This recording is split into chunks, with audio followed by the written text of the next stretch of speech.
my talk is roughly split into 3 parts.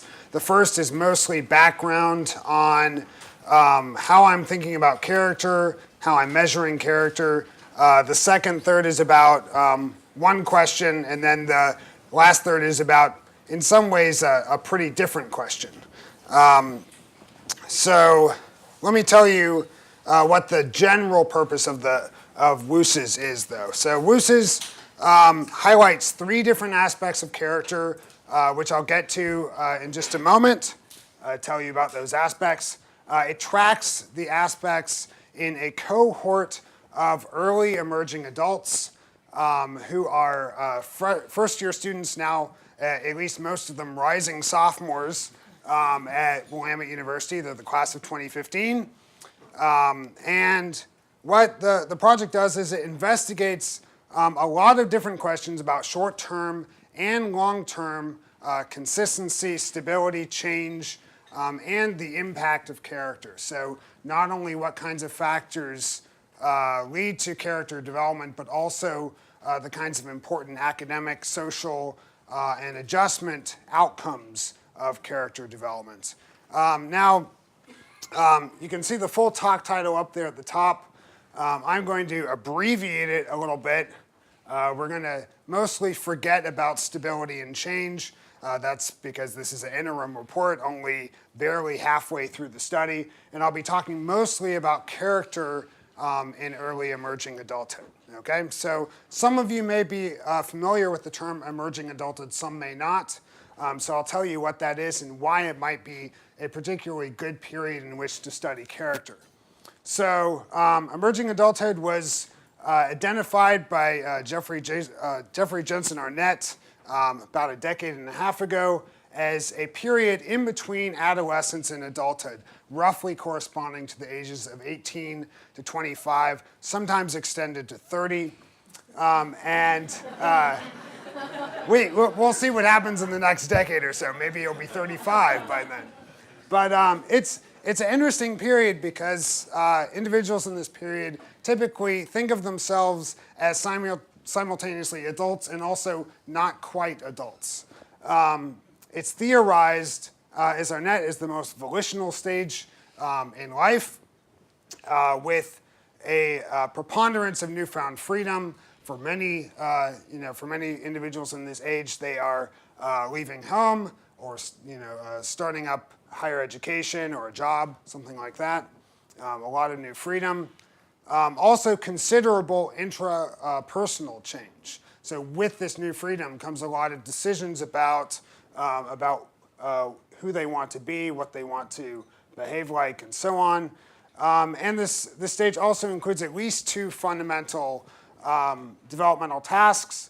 When you ask people, when Arnett asked individuals in this period, what would it mean to actually enter adulthood? These are the kinds of things they're working on: accepting responsibility for oneself and making independent decisions, both of which have implications for character. And then finally, this period consists of an intense focus on identity development, figuring out who one is, who one wants to be. And this makes sense that this would be a formative period for adult moral development, embracing these new freedoms and doing something valuable with them, making choices to commit to certain values and not to other values, and to act upon those values. Okay, so that's emerging adulthood. How am I thinking about character? Well, I'm thinking about character looking at 3 different aspects of character, the ones you see here on the left: moral self-attributes, character traits, and character strivings.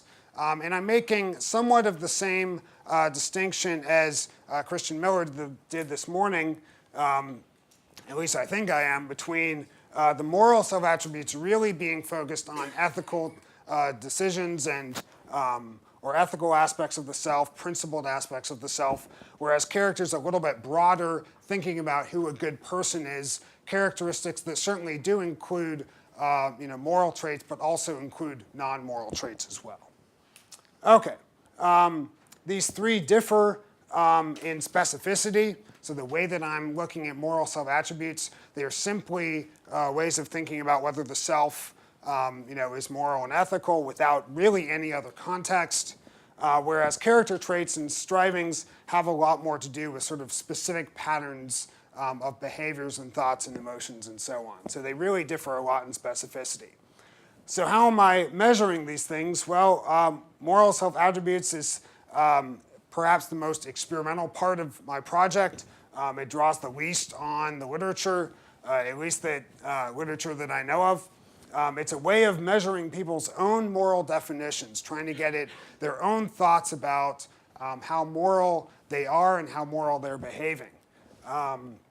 So what I'm doing is simply giving them terms that have to do with being ethical and moral, and not having to do with being selfish and self-centered.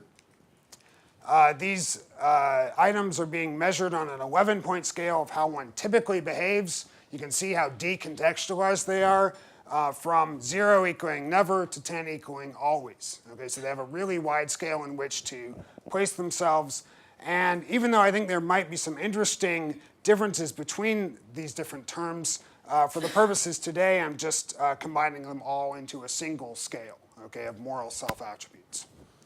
Okay, my next aspect of character, in contrast to the first, draws on a long literature and a deep literature in personality psychology. It draws on the literature surrounding the Big Five personality traits and subcomponents. And for those of you who are not familiar with the Big Five, here they are. They are very broad traits. And for the purposes of telling you guys about the specific subcomponents that I'm measuring, for those of you who do know about the Big Five, and for the purposes of further explaining the traits for those of you who don't, I'll talk about the subcomponents in just a moment. However, I want to note that these are measured using sets of adjectives on the same 11-point scale that I just referenced for the moral self-attributes. Okay, so the idea behind the Big Five is it's a hierarchical organization of important ways in which people differ.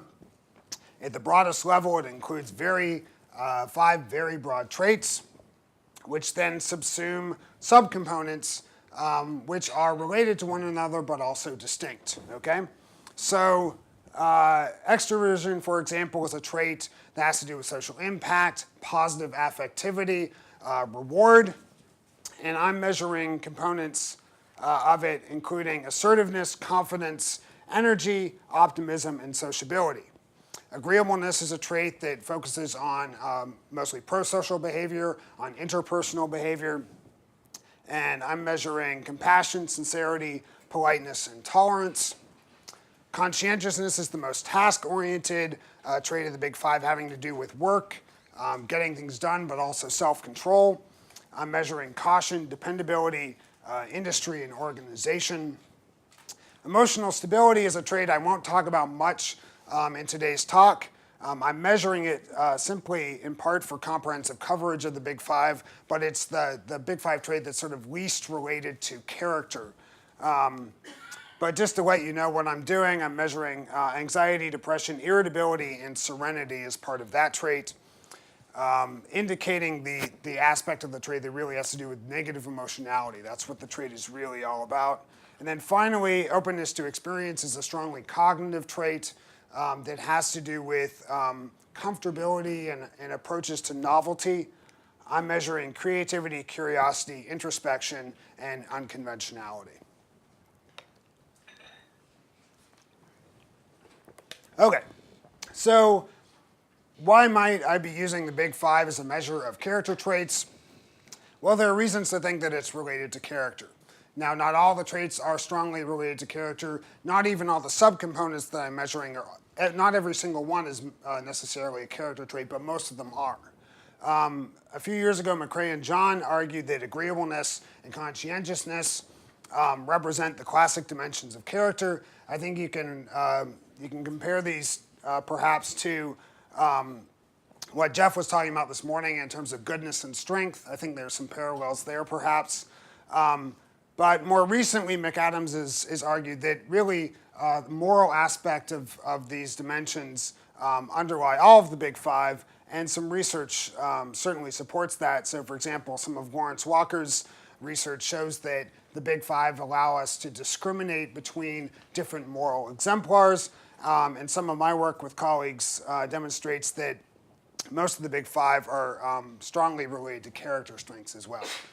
Now I just want to touch on the last aspect of character that I'm measuring before I continue to neglect it for the rest of the talk. I'm basically leaving it out. But just to mention it, I'm also measuring character strivings, which draw from the Peterson and Seligman model of character strengths, but rephrase them and contextualize them as what one is typically trying to accomplish rather than what one is like. Okay, so those are the three aspects of character. Okay, now I'm measuring all these three as attributes, as sort of general characteristics, but I'm also interested in how they are represented in everyday behavior. So I'm also measuring them as moral states, character states, and character striving states. So I'm measuring them using two different methods. So to contrast these two just a little bit more, attributes are what you're like in general. I'm measuring these roughly every 4 months throughout the study using surveys. Momentary behavior asks a very different question. It's how you were behaving in the last hour.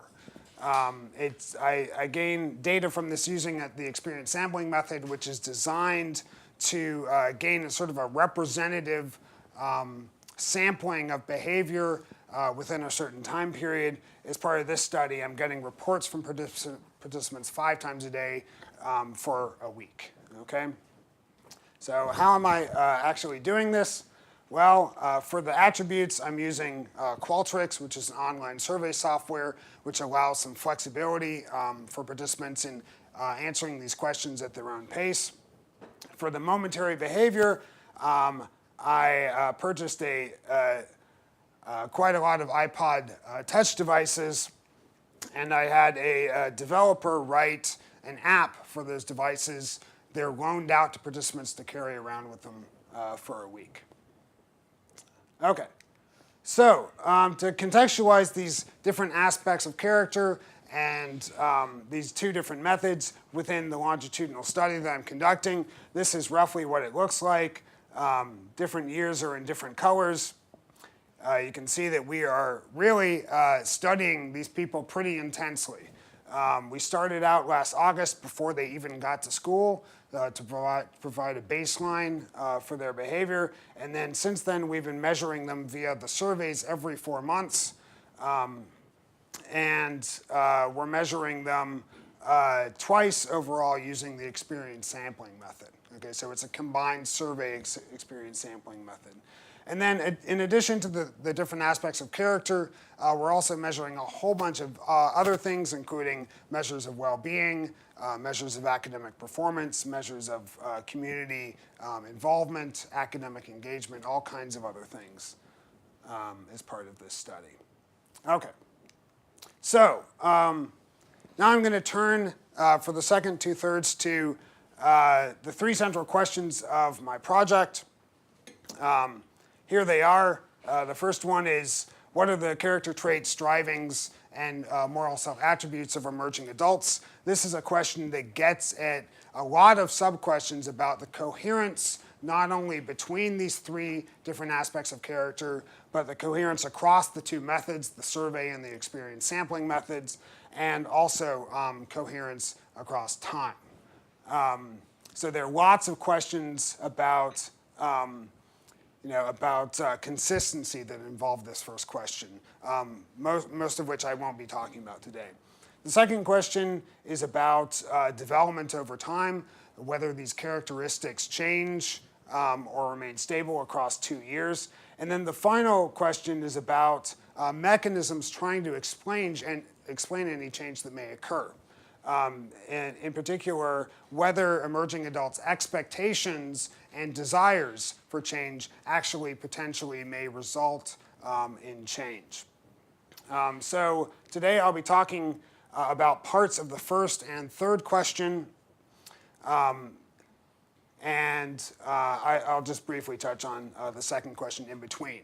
The second question is really the question that links these two other parts, so you'll find that the rest of the talk is really sort of two different talks.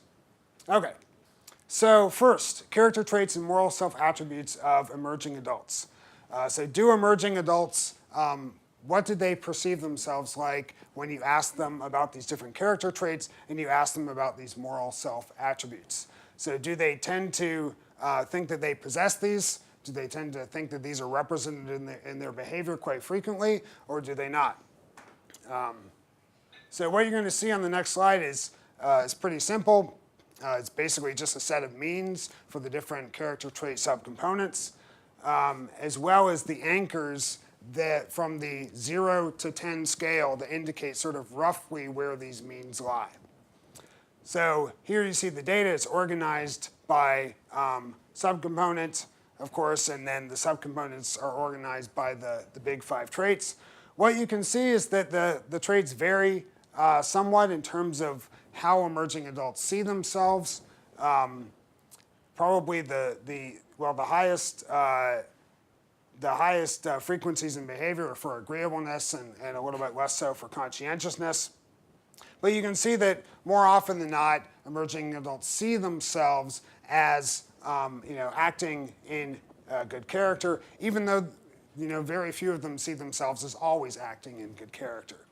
If you want to contrast moral self-attributes with the character traits, this is what it looks like. It's basically in the same range. So people, our participants tend to think that they act morally quite often, but certainly nowhere close to always. Okay. All right. Another question, how are attributes related to aggregated momentary behavior? So this is a question that asks about coherence across the two different methods, across the survey method and the experience sampling method. And to try to simplify this message, I've come up with symbols to present the magnitude of findings rather than present a ton of correlations to you all. For those of you who are familiar with correlations, you can see the guide on the left to what the symbols represent. So basically these symbols represent, 0 is there's no significant correlation, and then 1, 2, and 3 plus signs indicate basically modest, moderate, and large effects.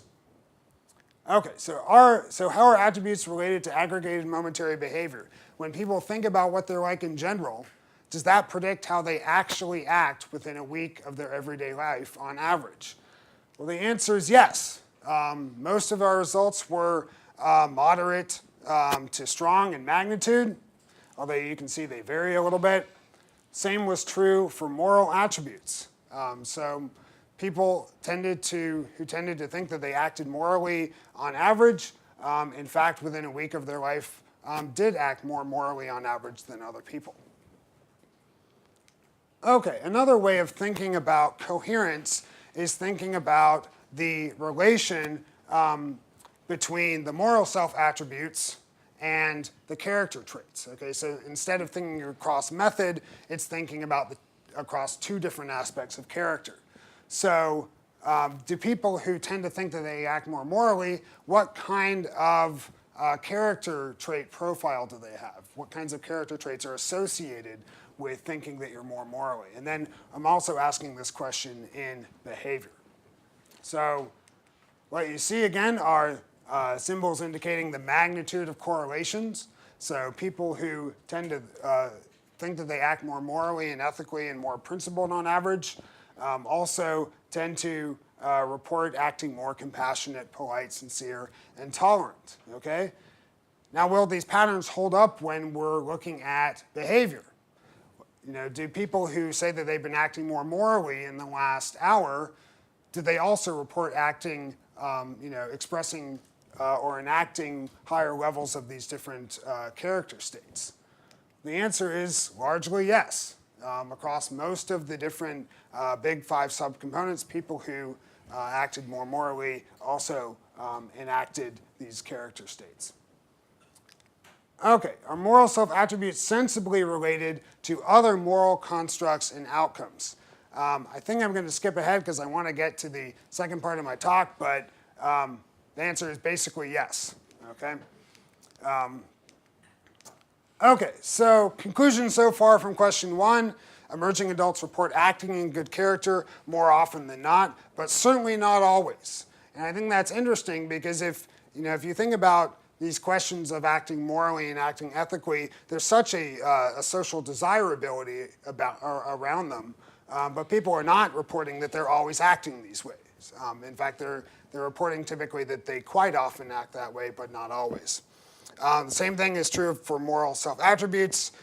One thing I do want to note is that there is considerable variability in our participants for the character traits and for the moral self-attributes. So for example, the range of scores for moral self-attributes range from 3 to almost 10 on that 10-point scale. So some participants, when they're being asked, do you act morally, are saying occasionally, but nowhere close to always. Also, perceptions of general attributes correspond well with aggregated behavior across the methods. Moral self-attributes relate to character at both the attribute and the state level. Again, some support for McRae and John's argument that agreeableness and conscientiousness have the most to do with morality. And finally, I'll skip that point because I didn't give you the data. Okay, so let's return to the second and third question. I want to briefly touch on the second question, although next year I'll be coming back to this question full-fledged. The second question is about actual trait change. So will people change across this period? Well, I don't know yet. It's only been 8 months. But there are reasons to expect trait change across this period, certainly. Roberts and colleagues conducted a meta-analysis of 92 longitudinal studies some years back, and they found that there were sizable mean-level trait changes across the lifespan. In other words, as people got older, a lot of their traits tended to increase in socially desirable ways. In particular, it revealed that period of largest change and most positive and pervasive change, so across more traits are changing during this period, was in fact emerging adulthood. And the profile that you see is a lot of positive changes during this period. So I would anticipate the same thing would be going on in the current study. Okay, but the current study extends some of this previous developmental work in a couple ways. It extends the study of trait change to subcomponents. There's been a little bit of good research on how subcomponents change over time, but not a lot. It also, and perhaps more importantly, examines the possible role of expectations and desires to change. Most of personality change research has tended to think of the person as relatively passive in this process, or at least measured the person in that way. And what my research would like to do is examine whether people's intentions to change are actually contribute or are associated with later change. Okay, so let's move on to the third question, which is about perceptions, expectations, and desires. So there's some debate in the literature about what perceptions and expectations represent. Some have argued that they represent bias and self-deception. People tend to derogate the past. They tend to have positive illusions about the future. Other work argues for the functionality and self-insight that's related to expected change. Thinking about the fact that if you don't know where you're going, you may not possibly get there, right? And one thing that may drive increases are people's expectations. I tend to be more sympathetic to the latter argument, as you might guess, and part of that is because expectations are similar to actual change patterns. So people's expectations actually tend to correspond with how people actually do change in other studies. But no studies have really put these two things together before. Okay, what about previous work on desires for trait change? Well, Keikalt and Mabry conducted a study that looked at what people's self-improvement strivings were in emerging adulthood, and they identified two that accounted for what most people were saying. And those were being more confident and optimistic, and the other was improving work habits and being more goal-oriented. And it's easy to see how these kinds of self-improvement strivings might correspond to the big five, right? The first one mostly has to do with subcomponents of extroversion. The second one mostly has to do with subcomponents of conscientiousness. So when people think about how they're going to change in the future, first, do they expect to change? And second, how do they expect to change? So this slide shows discrepancies between people's ratings of how they are now, so those freshmen's ratings at the very beginning of college about what they were like now, and their ratings of how they expected to be 4 years from now. Okay, so what their expectations were. And by taking discrepancy scores, basically you can show the difference between those two. And so what we found was that, first of all, these emerging adults predict that they will increase in positive directions across all the big five, which tends to parallel actual changes in Robert's meta-analysis. And we found that the strongest changes were first for extroversion, followed by conscientiousness and emotional stability, and finally for the other two traits. But you can see that there's a considerable amount of expected change. So people are expecting to change on average by roughly a point or more on that scale. So going from being extroverted often to being extroverted quite often, etc. Okay, what about desires? Well, virtually all of the participants identified traits from our set of character traits that they thought were personally important to change. And we addressed this in a couple different ways. First, we just gave them the set of subcomponents, a little bit more information than just the names, and we asked them to identify up to 5 that they thought were personally important to change. Every single participant had named at least one, except for one participant. And I haven't looked, but it might be that that participant is no longer in the study, no longer at Willamette. But the subcomponents that we found that were most commonly reported, and these percentages are percentages of people in the sample, the highest percentage was individuals who thought it was personally important to change in confidence. You can see the other ones, hardworking, independent, and so on. An interesting trend in these is that most of them have to do with extroversion and conscientiousness, okay? Just as we would expect from those self-improvement strivings. We also addressed this question about desires in another way, which was if people expected to change in 4 years, if and only if they expected to change in 4 years, how personally important did they rate that change? Okay, so if they had expected to change at all, how important was that change? And they tended to, it was on a 1 to 4 scale, people tended to rate, if they expected to change in a trait, they tended to rate that change as pretty important. Stronger for the first 4 traits than for openness, but pretty high importance given to all of them.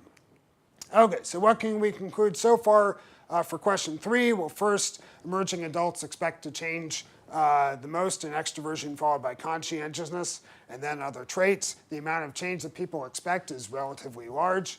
I've conducted a few other studies on this first question, and again, we tend to find that extroversion and conscientiousness tend to be the 2 traits.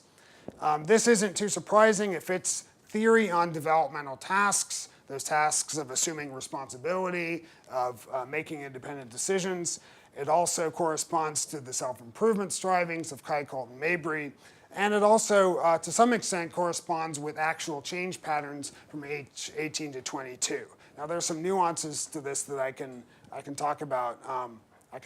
Later, but in general, the pattern fits the typical pattern of trait change. Traits are generally reported as personally important to change. And the next questions, ones that I will be able to address the next year when I come back, will be questions about how expectations and importance potentially may predict trait change. So I'd like to wrap up by thanking the folks in the Character Project, as well as, of course, the John Templeton Foundation for making this work possible. I'd also like to thank the Willamette University Personality Lab, or the WUP Lab, as we call it. Here we are celebrating the end of the first year of data collection. I'd also, last but not least, like to thank the Willamette University freshmen for participating in the study. Just a couple of days ago, I came up with this WUSES acronym.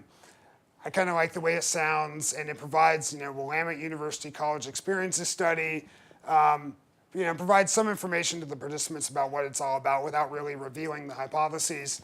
But I was interested to see, okay, well, let's look this up in Google and see what's out there.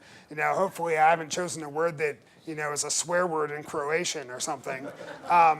And so I looked it up, and one thing I found was the same acronym used in Finland for, what was it? It was Wish Upon Clean Energy Schools.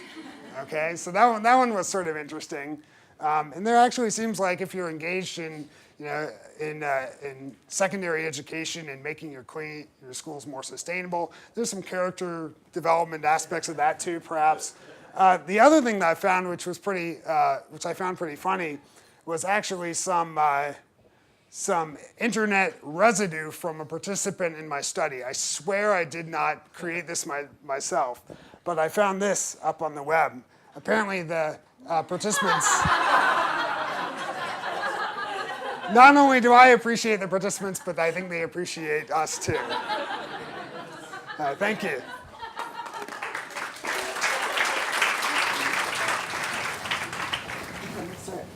So I know that you said you were going to take the character out of the talk, but only because I noticed you were a co-author on one of the studies you had cited, presumably was transacted a while ago. Mm-hmm. What is the relationship between the big five and character? I mean, do you fix it by adding a sixth factor, which is like honesty and integrity? I mean, so can you just say more about your personal perspective about how character and personality overlap? Yeah, so I mean, I think if I understood Christian Miller's talk this morning, I think I adopt a fairly similar perspective to him in that, personality contains important aspects of character, but there are also non-character traits as part of personality. So for example, the subcomponent of energy or activity, maybe that's not really a character trait. Certainly some of the emotional stability traits are probably not character traits. So really, they may be useful for people, they may make people's lives better, but they're not necessarily what makes a good person, and that's sort of how I think about character traits. We'll let Christian go. So I want to ask you about what you didn't talk about, which is an unfair question, I guess, but could you say more about the relationship between traits and strivings? So strivings are what one typically tries to accomplish, which I would have thought would be a central component of a trait. But maybe you're thinking of it just as one component among many, perhaps, and so it wouldn't be all there is to traits. Or maybe you have a different conception of how they relate, but just curious about the relationship between traits and strivings. Yeah, absolutely. I mean, I think one of the crucial differences, at least in terms of how I'm measuring traits and strivings in the study, is that traits, as measured in the study, mostly sort of have a behavioral aspect to them, whereas strivings mostly have a motivational aspect to them. So it's really like a contrast between the characteristics that you embody and what you're trying to do typically in the future. There's also another differentiation between the two, which is that the way the character strivings are measured is a lot more concrete than the way that the character traits are measured. So the character traits are measured using adjectives, and the character strivings are measured by short phrases that really sort of start to contextualize the meaning of some of these different aspects of character. So there are things like, I think a sample striving for the character striving in gratitude is something like count my blessings every day. So it's, people are rating the extent to which they're striving towards that specific kind of activity. So I don't think that the two aspects are totally different. They certainly overlap in some ways. They also empirically overlap in some ways, but they're getting at slightly different things. Go ahead. So I had a somewhat mundane question about the options that some of the students have when they're reporting or self-reporting. So as I take it, you ask, for example, you might say, how important is extroversion to you, and how much do you want to change in terms of how extroverted you are? Like, what kind of reporting options do they have? Okay, yeah, so the basic way that we're getting at the expectations is we're asking them to rate what they're like now in general, okay, so what they're like on average now, and then we're asking them to rate what they think they will be like 4 years from now or 2 years from now. There are a number of different permutations of that. But basically, they're given the same scale. They're given the 0 to 10, never to always scale. And so we're not really explicitly asking them how they're going to change. We're asking them what they're like now, and we're asking them what do you expect to be like in the future. And from the difference in those ratings is how we're getting it changed. Here's why I ask. So, like, how do you anchor them when you ask them, say, about extroversion? Is it like 0 is I'm going to just keep entirely to myself, and then 10 is I'm constantly going to be interacting with other people? Or is it I'm going to, from 0 to 10, how good of a balance am I going to strike? Like, I'm going to not strike the right balance between focusing on what I'm supposed to do and then 10 being I'm going to strike exactly the right balance? No, that's a great question. I mean, but yeah, we're actually measuring it in a very different way. We're measuring it by giving them adjectives, for example, that are aspects of extroversion, adjectives like sociable and outgoing, and they are rating, what are you like now in general in terms of your current behavior, and they're rating. Am I sociable always? Am I sociable never? Am I sociable about half the time? Am I sociable only occasionally or quite often? That's how they're rating those attributes. So it's a relatively new way of measuring the Big Five in personality, but also in some pilot data that I have, it corresponds with typical, pretty well with typical personality questionnaires with previous ways of measuring personality traits. I think I know the answer to this question already, but did you give them the option of rating how they may change in maybe a less positive way, so becoming less conscientious as they're in college and loosening up or whatever? Do they have that option as well? Oh, absolutely, right? Because they're rating what you're like now, and they're rating how are you in 4 years, and they can rate the first one higher than they can rate the second one. And in fact, it's a minority of participants, but some participants do say, I expect to be, I think probably the most common one is I expect to be more anxious in 4 years than I am now, right? Rather than more calm. Yeah, so that's probably the most likely, or it's the most common sort of opposite direction, negative evaluation is neuroticism. Does the change, here's an hypothesis, do people just show sort of a desire to regress toward the mean? So do they say, I'm a little bit more anxious than other people, and in 4 years I hope to be right, I would expect to be closer to what others are? Or is there some kind of other thing going on? Is it just that people want to sort of take their extreme traits and bring them more towards what other people are, or is it something else? I don't think at all it's regression to the mean. I think there are the minority of participants who expect decreasing in different Big Five traits and subcomponents, but it's the vast majority who expect to change in positive directions or expect no change at all. Okay, so even if they're extremely extroverted, they still expect to be even more extroverted. Yeah, for the most part. Yeah, so I mean. I think if you expected regression to the mean, the average discrepancy would be a lot closer to 0. If you expected some kind of regression to the mean.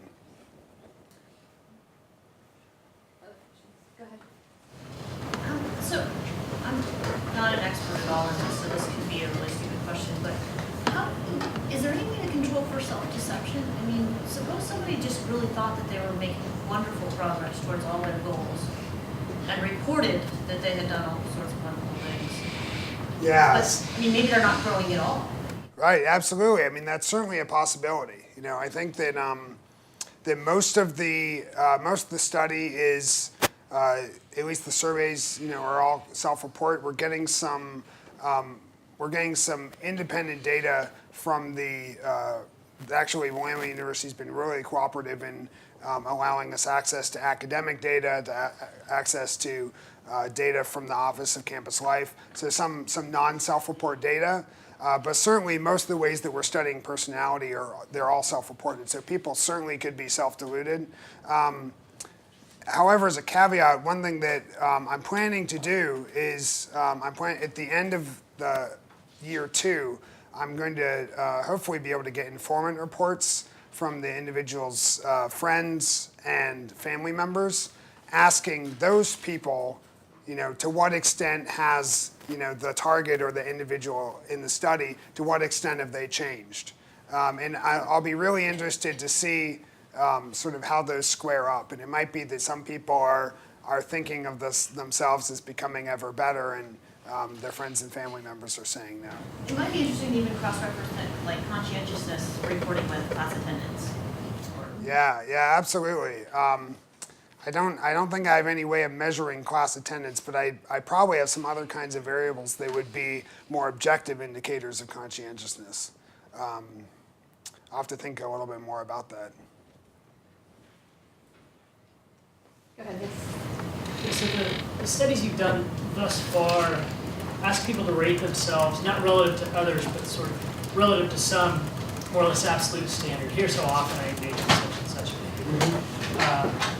Are there studies that you can link to this, or maybe you'll do these, that ask them to rate themselves relative to others, so you can sort of check for overconfidence bias, things like that? That's a really interesting question. You're right that the way that we're studying personality is it's really just asking them about their own behavior. Now, whether people are taking into account, well, I know that, you know, all of my friends tend to be more outgoing than I am, therefore I'm going to rate myself lower on this, even though I think I'm pretty extroverted. We don't really have any way of figuring that out. It's certainly a possibility. But certainly the way that we're measuring personality, you know, doesn't differ from almost any other way that people measure personality in that sort of concern. And I would suspect that that's a pretty difficult but really fascinating thing to try to discover exactly how that's operating. Just related to that, I'm thinking of the My Personality app within Facebook, which has several million Big Five responses in it now. And they're starting to gather some longitudinal data. They take a rip of the profile at each time somebody fills that in as well. So you may be able to get access to some of that, to some of those data, because that's run by some psychologists. But I was thinking in reference to that question, that people get feedback when they complete this, and they're told their percentile. So they're told, you are more emotionally stable than 89% of the taking this test. And so that might impact some of the striving potentially, or ongoing change. Yeah, absolutely. Yeah, I thought about whether to provide feedback to my participants, and I thought that it would, on one hand, it would be something that they would really like, and it would, it would make them even more excited about the study. But I thought it wasn't worth the cost of potentially confounding the study. So you're not doing that? Yes, I'm not doing that. Yeah, go ahead in the very back, and then. With these types of studies, people often drop out across time. Did you mention the dropout rate? Yeah, so we started with 237, and our last assessment it was a little bit later than we had ideally thought, so it basically overlapped with exams and them leaving for the summer. So we only have 160 participants for that wave, but we're hoping to be able to get a lot more people back in the fall wave once they're back on campus and more responsive to email and whatnot. But yeah, so far our attrition has been relatively sizable, but also not too bad. Yeah. Go ahead. So I might have missed this as well, but do you control for, or do you ask questions about the subject's own personal past and how they perceive having made progress, say from high school, from middle school, on any of these traits? And that might be one way to control against self-deception, say. So if everybody reports having made tremendous progress, you might be suspicious of the strivings as well.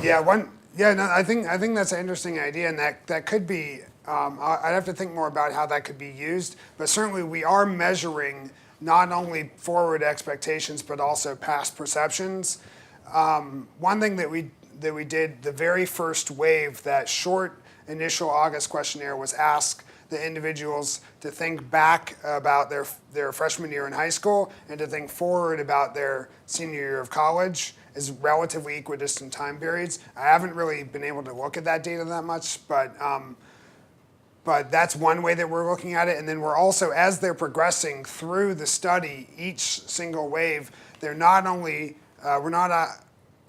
asking them for additional ratings of the future, but we're also asking them about some ratings of the past. So for example, at the last wave of data, which was back in May at the end of their first year, they were asked to think about the beginning of their first year and the end of their sophomore year. So there are so many different sort of iterations of these questions that we've given them that it'll take some good thinking to figure exactly how to control for it, but we certainly do have the perceptions both ways. So we have time for one more.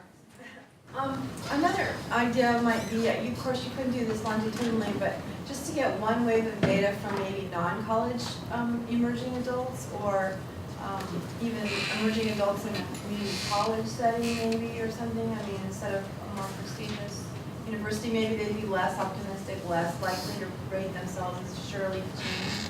Yeah, absolutely. I mean, I think that's a fascinating question, and if I have any extra money left over, I'll ask these guys about whether I can include that kind of option. I mean, I certainly think that Willamette college freshmen are not representative of emerging adults as a whole. Some of the maturation that we see may be due just to the college setting. Optimism that they're in a good place. And yeah. So I mean, that's something I take pretty seriously, but at least so far I'm not assessing those other populations. Thank you.